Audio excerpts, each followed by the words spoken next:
Kalau tanya dari kita, tahun 2025 ni, berapa duit gaji yang kita dah simpan? Ramai orang kerja setahun penuh, gaji masuk setiap bulan. Tapi hujung tahun, simpanan kosong. Bukan sebab gaji kecil, sebab duit asyik bocor.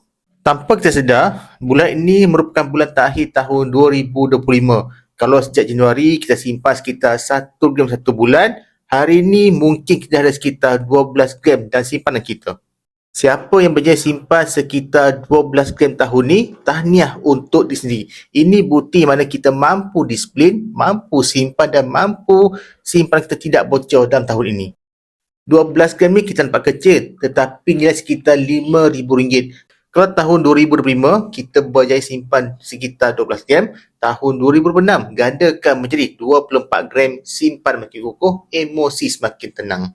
Dan tahun ni kalau kita belum lagi simpan sekitar 1 gram, mulakan sekarang. InsyaAllah saya bantu sebaiknya. Boleh tekan link bio ataupun di posting ni. Jom kita mula menabung emas untuk tahun 2026.